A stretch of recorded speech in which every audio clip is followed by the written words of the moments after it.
আসসালামু আলাইকুম রহমতুল্লাহ। নবম শ্রেণীর সুপ্রিয় শিক্ষার্থীরা, আশা করি তোমরা সবাই অনেক ভালো আছো। স্ক্রিনে তোমরা যে প্রশ্নপত্রটি দেখতে পাচ্ছ, এটি হচ্ছে তোমাদের নবম শ্রেণীর ইংরেজি বিষয়ের প্রশ্নপত্র। সো আজকে আমরা পুরোটা সলভ করবো ইনশাআল্লাহ। সো আশা করি তোমরা প্রথম থেকে শেষ পর্যন্ত থাকবা। সো যারা যারা থাকবা তারা অবশ্যই পুরো প্রশ্নটি ক্লিয়ার হয়ে যাবে ইনশাআল্লাহ। সো তোমরা স্ক্রিনে হচ্ছে এই ইংরেজি নবম শ্রেণীর প্রশ্নটি দেখতে পাচ্ছ। এখানে তোমরা একটু লক্ষ্য করো যে সময় দেওয়া আছে 3 ঘন্টা এবং কিন্তু পূর্ণমান দেওয়া আছে 100 মার্ক, অর্থাৎ ফুল 100 মার্কের পরীক্ষা হবে এবং 3 ঘন্টা তোমরা সময় পাবে। এই 3 ঘন্টার মধ্যে কিন্তু পুরো প্রশ্নের উত্তর লিখতে হবে। সো আমরা দেরি না করে শুরু করতেছি। বাট তার আগে একটি কথা, সেটি হচ্ছে এই রিলেটেড মানে প্রতিটি চূড়ান্ত সাজেশন ক্লাসগুলো পাওয়ার জন্য এখনই নিচ থেকে আমাদের ছোটনস এডুকেশন ইউটিউব চ্যানেলটি সাবস্ক্রাইব করে রাখো। ওকে, সো দেখো প্রথমেই একটা হচ্ছে তোমাদের এখানে প্যাসেজ দেওয়া থাকবে বা একটা উদ্দীপক বলতে পারো, বা এটা হচ্ছে কি একটা উদ্ধৃতি। সো এই পাঠ্যটি তোমাদেরকে পড়তে হবে, পড়ে এখন অ্যান্সার করতে হবে। সো আগে আমরা কি করবো, এই পাঠ্যটি পড়বো। সো এখানে তোমরা যে পাঠ্যাংশটি দেখতে পাচ্ছ, এটি হচ্ছে একটি মুদ্রণ যন্ত্র বিষয়ক। সো আমরা এটা একটু লক্ষ্য করি কি কি বলা হয়েছে এখানে। সো লক্ষ্য করো, বলা হয়েছে যে, আর এইটা কিন্তু পার্ট এর মধ্যে আছে যেখানে 35 মার্ক। সো লক্ষ্য করো, read the following story and answer the question that follow, অর্থাৎ এই স্টোরিটা পড়ো, এই ঘটনাটা পড়ো এবং নিচে এরই আন্ডারে কিছু প্রশ্ন দেওয়া আছে, এগুলো সমাধান করতে হবে। আচ্ছা, আমরা আগে ঘটনাটা একটু দেখে নিই। সো লক্ষ্য করো, এটা কিন্তু মুদ্রণ যন্ত্র বা প্রিন্টার সম্বন্ধে দেওয়া আছে। সো দেখো, বলা হয়েছে যে the two types of printer commonly seen on the market are the inkjet and the laser printer and its own strengths and weakness. Okay, so এরপর লক্ষ্য করে বলা হয়েছে যে the laser printer works a lot faster than the inkjet. এরপরে বলা হয়েছে as a few pages can be printed in a few seconds but with an inkjet it works the other way around. এরপরে বলা হয়েছে যে printing on page may take many a second, the laser printer also prints quietly, it usually does not give off the screeching sound and inkjet produce when it painstakingly churns out on page. এরপর বলা হয়েছে যে a laser printer may be more expensive, মানে ব্যয়বহুল একটু বেশি, but in the long run it may actually cost less and its carries that which cost about $200 can print 5,000 pages, but an inkjet cartridge which cost more than $40 so will have to be replaced after printing 200 pages. এরপর লক্ষ্য করে বলা হয়েছে যে however and affordable laser printer for family use it usually black and white, while an inkjet can print colorful picture. Very often a black and white laser printer serves only the function of printing. এরপর বলা হয়েছে যে while is now common to see an inkjet with the multiple function of a fax, a scanner, a photocopier and a printer. এরপর বলা হয়েছে যে given the different strengths of the both printers it may not be difficult to understand why some people choose to have both at home. Okay, so এই হচ্ছে তোমাদের স্টোরিটা দেওয়া আছে। এখন নিচে স্টোরি থেকে কিছু প্রশ্ন দেওয়া আছে, আমরা সেগুলো সমাধান করব। আচ্ছা, প্রশ্নগুলো আগে আমরা দেখে নেব, তারপর পুরোটা সমাধান করব।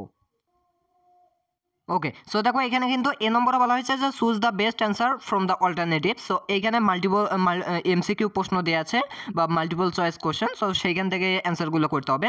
আচ্ছা, আমরা আগে কোশ্চেনগুলো দেখে নেই, পরবর্তীতে আমরা সবগুলো অ্যান্সার ইনশাআল্লাহ করবো। সো দেখো বলা হয়েছে যে এ নম্বরে which of the following is a major advantage of a laser printer over an inkjet printer. এখন বলা হয়েছে যে a laser printer is cheaper than an inkjet one. এরপর বলা হয়েছে a laser printer works faster than an inkjet on. এরপর বলা হয়েছে a laser printer offers multiple function. এরপর বলা হয়েছে যে a laser printers can print colourful picture.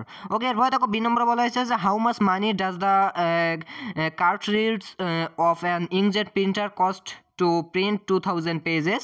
So দেখো এখানে বলা হয়েছে about $200, more than $40, more than $400 and about $5,000 কোনটা হবে, মানে এখানে চুজ করতে হবে। ওকে, সি নম্বরে বলা হয়েছে যে what kind of sound does a laser printer make. So লক্ষ্য করো দ্য সিক্রেসিং সাউন্ড, এরপর loud noise, clicking sound, no sound at all. Okay, এর মধ্যে থেকে হবে। সো আমরা সবগুলো দেখে নেব। এরপর লক্ষ্য করো ডি নম্বরে বলা হয়েছে যে which of the following is not a feature of an inkjet printer বা ইঙ্কজেট প্রিন্টারের ক্ষেত্রে নিচের কোনটি প্রযোজ্য নয়? সো লক্ষ্য করো ইট প্রিন্টস কালারফুল পিকচার, এরপরে ইট হ্যাজ মাল্টিফাংশনালিটি, এরপরে it close less in the long run, এরপরে কি বলা হয়েছে it may take many a second to print on page. এই চারটা কিন্তু অপশন দেওয়া আছে, সো কোনটি নয় এক্ষেত্রে প্রযোজ্য সেটা খুঁজে বের করতে হবে। ওকে, এরপর ই নম্বর বলা হয়েছে যে what kind of passage is this? So লক্ষ্য করো কোন ধরনের এই প্যাসেজ এটা। সো লক্ষ্য করো এখানে 1 2 3 4 ভাবে দেওয়া আছে। সো 1 নম্বরে বলা হয়েছে যে compare and contrast best passage, মানে এই যে উদ্দীপকটা বা এইটাকে বলতেছি আমি পাঠ্য। সো এইটা মানে কিসের ওপর লেখা, এই প্যাসেজটা কি ধরনের? সো লক্ষ্য করো কম্পেয়ার মানে কি তুলনামূলক একটা রচনা, এরপর লক্ষ্য করো ডিসক্রিপটিভ প্যাসেজ মানে একটু বর্ণনামূলক, নাকি হচ্ছে cause and effect based passage মানে কারণ এবং ঘটনামূলক প্যাসেজ, নাকি হচ্ছে ন্যারেটিভ প্যাসেজ। সো তোমরা যদি ভালোভাবে পড়ে থাকো তোমাদের বই তাহলে বুঝতে পেরেছো এটা কোন ধরনের প্যাসেজ। আচ্ছা, আমরা উত্তরগুলো কিন্তু দেখে নেব। এরপরে দেখো বি নম্বরে কি বলা হয়েছে, যে এখানে কি বলা হয়েছে দেখো এখানে কিন্তু right answer of the following question. এখন নিচে কিছু প্রশ্ন দেওয়া আছে, এগুলোর অ্যান্সার করতে হবে। কোথা থেকে অ্যান্সার করতে হবে? ওই যে তোমরা যে গল্পটা পড়লে, যে পাঠ্যটি পড়লে অর্থাৎ মুদ্রণ যন্ত্র সম্পর্কে, সেখান থেকে 5টি প্রশ্ন দেওয়া আছে। সো 5টিতে তোমরা প্রতিটিতে 2 করে 10 মার্ক পেয়ে যাবে। ওকে, সো লক্ষ্য করো আমরা উত্তরগুলো করতেছি একটু পরে, বাট তার আগে আমরা একটু প্রশ্নগুলো দেখে নিই। 1 নম্বরে বলা হয়েছে যে how does a laser printer cost less than an inkjet printer in the long run. এরপরে বলা হয়েছে write 3 advantage of an inkjet printer. এরপরে বলা হয়েছে যে what are some disadvantages of using a laser printer. এরপরে 4 নম্বরে বলা হয়েছে why do some people choose to have both printers at home. এরপরে 5 নম্বরে বলা হয়েছে যে which printer would you choose for using and why, মানে তুমি কোনটা পছন্দ করবে। সো এরপরে লক্ষ্য করে এই হচ্ছে বি নম্বর, অর্থাৎ কিছু কোশ্চেন দেওয়া আছে, এগুলোর অ্যান্সার করতে হবে। আচ্ছা, আমরা অ্যান্সার কিন্তু করবো। এরপরে সি নম্বরে কিন্তু এখানে কি বলা হয়েছে, এখানে বলা হয়েছে যে below is a table with 2 column, এখানে 2টা কলম আছে। সো এই কলামে কি করতে হবে, ইন দ্য লেফট কলাম মানে এই বাম দিকের যে কলামটা, সেইখানে আর ওয়ার্ডস ফ্রম দ্য প্যাসেজ মানে প্যাসেজ থেকে কিছু শব্দ দেওয়া আছে। And in the right column মানে এই ডান পাশের যে কলাম, এইখানে কি আছে আর ডেফিনেশন, অর্থাৎ এই শব্দগুলোর ব্যাখ্যা আছে। এখন কি করতে হবে, মিল করতে হবে কোন শব্দের ব্যাখ্যা কোনটা সেইটা মিল করতে হবে। ওকে, এরপরে দেখো match is words with the correct definition by writing the corresponding letter in the space provided. Okay, so এখন কি করতে হবে, এই যে এর সাথে কোনটা যাবে, বির সাথে কোনটা যাবে, ঠিক সেইটা খুঁজে বের করতে হবে। আচ্ছা, এখানে দেখো বলা হয়েছে যে স্ক্রিসিং এটার সাথে কোনটা যাবে এটা তোমাকে বের করতে হবে। এরপরে দেখো কার্টরিডেজ, এরপরে বি নম্বরের সাথে কোনটা যাবে মিল করতে হবে, এই পাশে যেটা ডেফিনেশন বনে। এরপরে দেখো চার্ন আউট এটার সাথে কোনটা বনে সেটাও মিল করতে হবে। এরপরে কি পেইনস্টেকিংলি, সো এটার সাথে কোনটা বনে সেটাও মিল করতে হবে, এবং ফ্যাক্স এটার সাথে কোনটা বনে সেটা মিল করতে হবে। ওকে, আমরা অ্যান্সারগুলো দেখে নিচ্ছি। আচ্ছা, এই হচ্ছে কি সি পর্যন্ত গেল। এরপরে 2 নম্বর আছে। আচ্ছা, 2 নম্বরটা পড়ার আগে আমরা 1 নম্বরের ABC যেগুলো গেল এগুলোর অ্যান্সারগুলো এখন দেখে নিই। সো দেখো এখানে কিন্তু উত্তর দেওয়া আছে 1 নম্বরের এর ক্ষেত্রে যে মাল্টিপল চয়েস কোশ্চেনগুলো আছে বা MCQগুলো সেগুলোর অ্যান্সার। সো দেখো এ নম্বরের যে এ নম্বর অর্থাৎ প্রথম প্রশ্নটি, সেটার অ্যান্সার হবে 2 নম্বর, অর্থাৎ a laser printer works faster than an inkjet 1। এরপরে বি নম্বরে হবে কি 3 নম্বর, বি এর 3। ওকে, এরপরে লক্ষ্য করো অর্থাৎ সেটা হচ্ছে মোর দ্যান $400 মানে $400 অধিক। এরপরে সি নম্বরে হবে IV অর্থাৎ নো সাউন্ড অ্যাট অল। এরপরে ডি নম্বরে হবে 3 অর্থাৎ ইট close less than the long run. এরপরে ই নম্বরে হবে আই অর্থাৎ compare and contrast base passage, অর্থাৎ এই প্যাসেজটি হচ্ছে কম্পেয়ার মানে কি তুলনামূলক একটা প্যাসেজ। কিসের সাথে কিসের তুলনা, 2টা প্রিন্টারের সাথে তুলনা। ওকে, বি নম্বরে দেখো কিছু কোশ্চেন দেওয়া ছিল এবং সেই কোশ্চেনগুলো 5টা দেওয়া ছিল। সো সেই 5টার এখন আমরা অ্যান্সার দেখে নেই। ওকে, আই নম্বরে বা প্রথম নম্বরে যেটা প্রশ্ন ছিল, প্রশ্নটা হয়তো তোমরা দেখেছো। সো সেইটার উত্তর হবে a laser printer cost less than an inkjet printer in the long run because of its cartridge. এরপরে দেখো the cartridge of a laser printer which cost about $200 is able to print 5000 pages. এরপরে দেখো whereas the cartridge of an inkjet printer needs to be change after printing 200 pages as on cartridge cost more than $40, it takes more than $200 to print only 1000 pages, so in the long run a laser printer cost less. এবার দেখো 2 নম্বরের answer কি হবে। 2 নম্বরের answer এখানে যেটা দেওয়া আছে যে an inkjet printer is cheaper than a laser printer, it can print color colorful picture, it has multifunctionality, working as a fax, a scanner, a photocopier and a printer. Okay, 3 নম্বরের answer হবে a laser printer may work faster than any other printer, but it has some advantages too, and it can only print black and white picture. It functions as a printer only whereas an inkjet on can be used as a fax, a scanner, a photocopier and a printer. ওকে, এরপর লক্ষ্য করো ivy বা 4 নম্বরে যেটা উত্তর হবে সেটা এখানে দেয়া আছে যে some people choose to have both laser and inkjet printer because each type of offers unique advantages the catered to different needs. এরপরে a laser printer is faster এবং কি এখানে বলা হয়েছে যে কোয়াইটার মানে কি একটু নিস্তব্ধ অ্যান্ড কস্ট ইফেক্টিভ। ওকে, এবার দেখো বলা হয়েছে যে অন দ্য আদার হ্যান্ড অন্যথায় an inkjet printer can produce colourful image and comes with multifunctional capabilities, that is why some people choose to have both at home. Okay, বেশিরভাগ মানুষ মানে কি করে, কিছু মানুষ কি করে দুটোই পছন্দ করে ঘরের জন্য। ওকে, এরপর দেখো সর্বশেষ যে প্রশ্নটি সেটির উত্তর হবে I would prefer both for using according to my needs, অর্থাৎ আমার যে মন্তব্যের কথা বলা হয়েছিল যে আমি কোনটা পছন্দ করি, সো আমি কি করি বোথ মানে কি উভয়ই পছন্দ করি। So when I need something in colourful images I would use the inkjet one, কেননা ইঙ্কজেট কিন্তু কি করতে পারে, কালারফুল করতে পারে। I can use it as a fax, a scanner and a photocopier as well which will serve multiple function to me. I can use the laser one for printing faster and quite black and white images. Okay, C নম্বরে দেখো, C নম্বরে কিন্তু এর সাথে কোনটা যায়, বির সাথে কোনটা যায় সেটা বলা হয়েছে, অর্থাৎ ওই এ কলাম বি কলাম যেটা।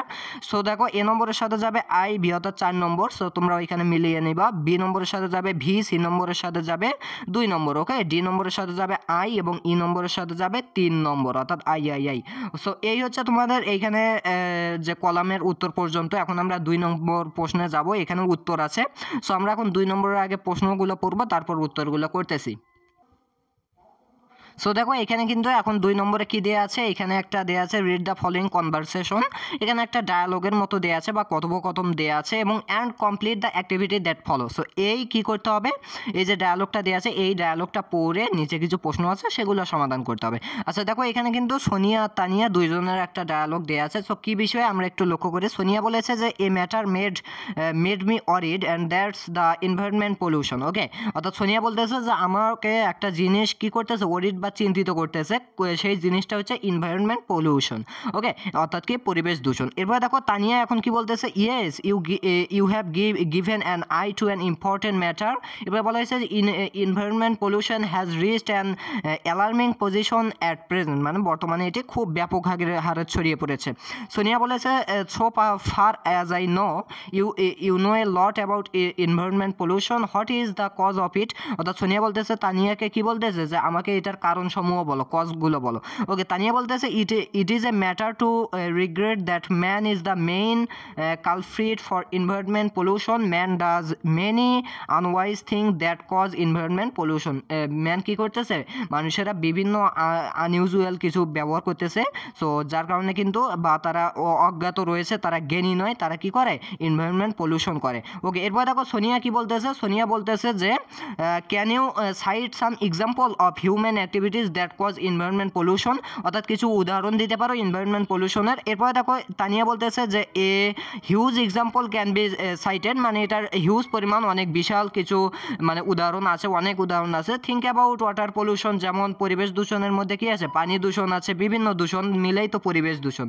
সো দেখো man leads the draining to the rivers to canals they also throw human waste into water, farmer use insecticide in the fields which some get mixed with water by rain, all this cause environment pollution. ওকে, এই কারণে এই সব কারণেই কিন্তু environment pollution হচ্ছে। এরপর দেখো সোনিয়া কি বলতেছে, সোনিয়া বলতেছে যে air pollution is also acute isn't it. এরপর সোনিয়া বলতেছে যে এই যে বাতাসের যে দূষণ এটাও কিন্তু একটা বড় গুরুত্ব, এটা কি নয় গুরুত্বপূর্ণ। তানিয়া বলতেছে এক্স্যাক্টলি, অবশ্যই। Man produce smoke in many ways and pollution ইট, মানুষ কি করতেছে, ধূমপান করতেছে, যার ফলে এই বায়ু দূষণও ঘটতেছে। ওকে, এরপর দেখো কি বলতেছে, সোনিয়া বলতেছে যে in the town area sound pollution আর odour pollution are also acute. এরপরে can't we get rid of this pollution, অর্থাৎ কি বলেছে, সোনিয়া বলতেছে যে এই যে টাউন বা সিটিতে এই যে কি হচ্ছে, শব্দ দূষণ হচ্ছে, বিভিন্ন গাড়ির যান চলাচলের কারণে শব্দ দূষণ হচ্ছে, তারা বিনা কারণে হর্ন দিচ্ছে, যার কারণে কি হচ্ছে, শব্দ দূষণ হচ্ছে। তানিয়া বলতেছে অফকোর্স, অবশ্যই awareness should be created in the regards. If every individual is aware of this problem, environment pollution can be listened to a great extent. তো সোনিয়া বলতেছে thanks a lot for saying regarding environment pollution, অর্থাৎ environment pollution নিয়ে বিস্তারিত বলার জন্য তোমাকে কি অবশ্যই ধন্যবাদ। এখন তানিয়া বলতেছে ডোন্ট মেনশন, অর্থাৎ কি করো না, মেনশন করো না। আশা করে বুঝতে পেরেছো, এই হচ্ছে কথোপকথন। এরপর 3 নম্বরে কি দেওয়া আছে, 3 নম্বরেও একটা গল্প দেওয়া আছে। আচ্ছা, আমরা এখন 2 নম্বরের যে অ্যান্সার, আচ্ছা এখানে 3 নম্বরে কি বলা হয়েছে আগে লক্ষ্য করি, read the following text and campus violence then complete the activities that follow. Okay, মানে এই অ্যাক্টিভিটিসটা কমপ্লিট করতে বলা হয়েছে। আচ্ছা, এখানে কিন্তু দেওয়া আছে। আচ্ছা, আমরা একটু উত্তরটা দেখে নেই। ওকে, আমরা এখন উত্তরে চলে যাচ্ছি। সো দেখো, এই যে আমরা গল্পটা পড়লাম, এখান থেকে কিন্তু কি বলা হয়েছিল, আমাদের মতামত চাওয়া হয়েছিল 3 নম্বরে এই প্রশ্ন, 2 নম্বরে এই প্রশ্নটা ছিল।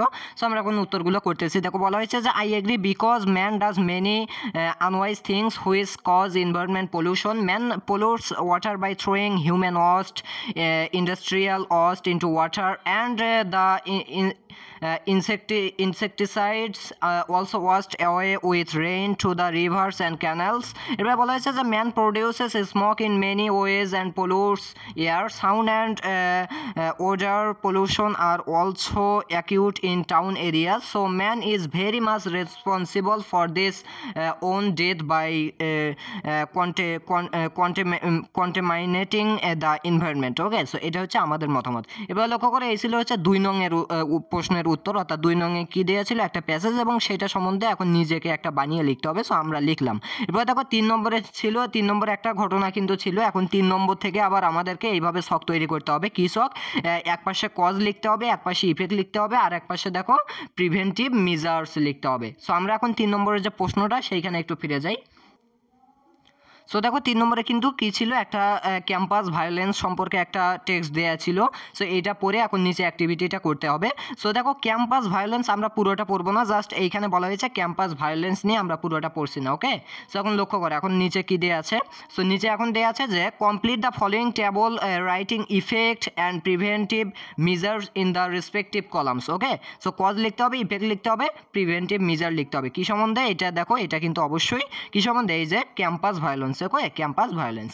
আচ্ছা, তাহলে এখন লক্ষ্য করো, তাহলে এইখানে কি কি দেওয়া ছিল, কজের ক্ষেত্রে অর্থাৎ কারণের ক্ষেত্রে যেসব দেওয়া ছিল, এখন এগুলোর ইফেক্ট মানে কি, প্রভাব লিখতে হবে। সো লক্ষ্য করো স্টুডেন্ট পলিটিক্স মানে ছাত্রছাত্রীর যে এই যে শিক্ষার্থীদের যে পলিটিক্স বা রাজনীতি, এটা সম্বন্ধে লিখতে হবে। ইফেক্ট, এর ইফেক্ট কী হবে, এর প্রিভেন্টিভ মেজার কী হবে। এরপরে পলিটিক্সের ইফেক্ট কী হবে, এরপরে on always tries to get the upper hand, এটার ইফেক্ট কী হবে, প্রিভেন্টিভ মেজার কী হবে। ভায়োলেন্স ইন ক্যাম্পাস, এটার ইফেক্ট, এটার প্রিভেন্টিভ মেজার, এবং ক্যাম্পাস ভায়োলেন্স এটার ইফেক্ট, প্রিভেন্টিভ মেজার। সো আমরা এখন উত্তরে চলে যাচ্ছি। সো লক্ষ্য করে এখানে কিন্তু সবগুলো দেওয়া আছে। ওকে, সো প্রথমটার ইফেক্ট হবে ক্যাম্পাস ভায়োলেন্স, আর প্রিভেন্টিভ মেজার কী হবে, they should or for the students interest. Okay, পলিটিক্সের ক্ষেত্রে ইফেক্ট হবে স্টুডেন্ট আর ডিভাইডেড মানে ভাগাভাগি হয়ে যায়। So they should not work as wings to big parties. এবার বলা হয়েছে one always tries to get the upper hand, তো এটার ইফেক্ট হবে প্রসেশন অ্যান্ড চেজ। এরপরে কি দেখো প্রিভেন্টিভ মেজারে হবে they must not be allowed to show might. Okay, এরপর দেখো কজের ক্ষেত্রে আছে হচ্ছে ভায়োলেন্স ইন ক্যাম্পাস। সো এটার হবে হ্যাম্পার্স স্টুডেন্ট লাইফ, মানে শিক্ষার্থীদের জীবন কি পড়বে, হ্যাম্পারে, বা হচ্ছে কি বলা হয় এটাকে, হ্যাম্পার মানে হচ্ছে কি কি ক্ষতির মুখে পড়বে। ওকে, বা আক্রমণের মুখে পড়বে। সো এটার প্রিভেন্টিভ মেজার কি হবে, the authority should be strict. Okay, authority মানে অথরিটিকে কি করতে, কি থাকতে হবে, স্ট্রিক্ট থাকতে হবে। এবার লক্ষ্য করো ক্যাম্পাস ভায়োলেন্স, সো এটার ইফেক্ট হচ্ছে সেশন জ্যাম অকার্স। সো এরপরে দেখো প্রিভেন্টিভ মেজারের ক্ষেত্রে তা হবে student politics should be controlled or banned. Okay, student politics কী করতে হবে, কন্ট্রোল করতে হবে অথবা ব্যান্ড করে দিতে হবে। সো এই হচ্ছে 3 নম্বরের অ্যান্সার, 3 নম্বরের অ্যান্সার। ওকে, 4 নম্বরে দেখো কী দেওয়া ছিল, আগে আমরা প্রশ্নে ফিরে যেতে হবে আমাদেরকে। সো দেখো 4 নম্বরে কি বলা হয়েছে যে read the following poem and do the activities that follow. নিচে কিছু অ্যাক্টিভিটি দেওয়া আছে সেইগুলো করতে হবে, আর এখানে একটা পোয়েম দেওয়া আছে এই পোয়েমটা অনুযায়ী। সো পোয়েম মানে কি কবিতা। সো দ্য রুম সম্বন্ধে একটা পোয়েম দেওয়া আছে, আমরা পুরোটা পড়বো না, শুধু দেখবো প্রশ্নে কি আছে। ওকে, প্রশ্নে এ নম্বরে প্রশ্ন আছে, দেখো এ বি সি তিনটা প্রশ্ন আছে এই পার্ট থেকে। So answer the following question. এখন 1 নম্বরে বলা হয়েছে what does the poem compare a teenager room to. এরপরে 2 নম্বরে বলা হয়েছে what are some of the item mentioned as being scattered in a teenagers room. এরপরে বলা হয়েছে 3 নম্বরে যে how do the rooms of teenagers and children differs according to the poem. এরপরে 4 নম্বরে বলা হয়েছে why have mothers stopped telling teenagers to clean their rooms according to the poem, অর্থাৎ এই পোয়েম অনুসারে। এরপরে দেখো সর্বশেষ প্রশ্ন বলা হয়েছে অ্যাকর্ডিং টু দ্য পোয়েম মানে উপরোক্ত পোয়েম অনুযায়ী what role do stuffed animals play in a child's room. Okay, এইসব প্রশ্নের উত্তর করতে হবে। আচ্ছা, এইটারই আবার বি নম্বর আছে, এখান থেকেই করতে হবে অ্যান্সার। সো বি নম্বরে বলা হয়েছে read the poem again and identify 3 metaphor বা 3টা উদাহরণ তোমাদেরকে নির্দিষ্ট করতে হবে। অন কি বলা হয়েছে এখানে, on simile and one imagery use the poem, অর্থাৎ একটা সিমিল বের করতে হবে, একটা ইমেজারি বের করতে হবে, 3টা মেটাফোর বের করতে হবে এই পোয়েমে বা এই কবিতায়। Then explain the purpose of their uses, অর্থাৎ তাদের ইউজ মানে কি তাদের ব্যবহারের একটা বর্ণনা লিখতে হবে। 3 নম্বরে বলা হয়েছে যে read the poem again and express your feelings, মানে পোয়েমটা পড়ে তোমার ফিলিংটা লিখতে হবে। Or write the theme of the poem, অর্থাৎ এই থিম লিখতে হবে, মূল থিম কি এই পোয়েমের সেটা লিখতে হবে। ওকে, সো আমরা এখন অ্যান্সারে চলে যাচ্ছি, বাট তারপরে একটা জিনিস লক্ষ্য করে এখানে আছে পার্ট সি হচ্ছে রাইটিং। সো রাইটিং আমরা পড়বো না, আমরা এই পর্যন্তই শেষ করবো। রাইটিং পার্টের অ্যান্সার যদি চাও তাহলে অবশ্যই কমেন্ট করে জানাবে, আর রাইটিং পার্টে কিন্তু 35 মার্ক থাকবে। ওকে, সো রাইটিং পার্টগুলো তোমরা এইভাবে দেখে নিতে পারো, এখানে কি কি আছে, চাইলে তোমরা এগুলো স্ক্রিনশট দিয়েও এখন নিতে পারো। আর যদি চাও যে ক্লাস চাচ্ছ তাহলে অবশ্যই একটু কি করবা, কমেন্টে জানাবা। ওকে, সো এই হচ্ছে রাইটিং পার্ট। আচ্ছা, আমরা এখন তাহলে এই 3-এর যে অ্যান্সারগুলো আছে সেখানে চলে যাচ্ছি। সো দেখো আমরা কিন্তু একদম 4 নম্বরের এ বি সি তিনটাতে চলে এসেছি। প্রথম যে প্রশ্নটা ছিল তার উত্তর হবে the poem compares a teenagers room to a jungle. এরপরে দেখো 2 নম্বরের অ্যান্সার হবে the poem mention dirty and clean clothes, makeup and general necessities being scattered in a teenagers room. 3 নম্বরে হবে teenager's room are described as messy and disorganized on the country. Children's rooms are depicted as imaginative and playful, serving as fantasy lists. Okay, এরপর দেখো 4 নম্বরের answer হবে mother have stop telling teenagers to clean their rooms beauty, they know that the room will become messy again no matter how many time it is cleaned. Okay, 5 নম্বরের answer হবে stuffed animals are portrayed as companions that help children fly in the sky with their imagination. Okay, এই হচ্ছে answer. এরপর লক্ষ্য করে এটারই আবার B নম্বর ছিল, বি নম্বরে কিন্তু এখানে একটা ছকে লিখতে হবে। সো এখানে লিটারারি ফিগার্স লিখতে হবে, লাইন অফ দ্য পোয়েম লিখতে হবে এবং পারপোজ অফ ইউজেস লিখতে হবে। এরপর দেখো মেটাফোর, এক্ষেত্রে লাইন অফ দ্য পোয়েম হবে a child room is a fantastic land, এরপরে দ্য বেড ইজ ক্যাস্টেল, এরপরে ক্যাসেল, এরপরে দ্য ফ্লোর ইজ এ মোট। ওকে, সো এরপরে দেখো পারপোজ ইউজেস ক্ষেত্রে কি হবে, indicating the playful and imaginative place, এরপরে illustrating how a children's room transform into a fantastical place where the bed becomes a castle in its imagination. Okay, এরপর দেখো depicting how a child's room transforms into a fantastical place where the floor becomes a part of its adventure. Okay, এরপর দেখো সিমিল আছে, এখানে সিমিল দেয়া আছে। So metaphor হচ্ছে এই তিনটা, এরপরে সিমিল একটা বের করতে বলা হয়েছিল।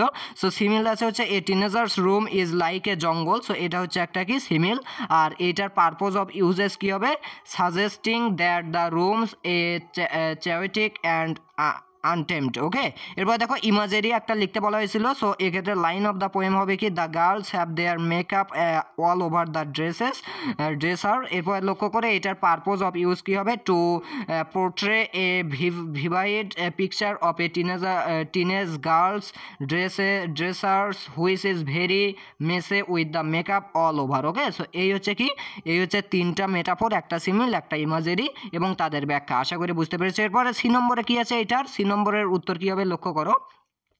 হ্যাঁ, এইখানে দেওয়া আছে, অর্থাৎ আমার মতামত লিখতে বলা হয়েছিল। So the poem the room capture, মানে এই দ্য রুম সম্বন্ধে যে পোয়েমটা দেওয়া আছে, so capture A delightful contrast between the chaotic and imaginative worlds of teenagers and children. It evokes a sense of nostalgia, এরপরে illustrating how space can reflect different stages of life and creativity. I find the poem charming and insightful, so it highlights the universal experience of culture and imagination.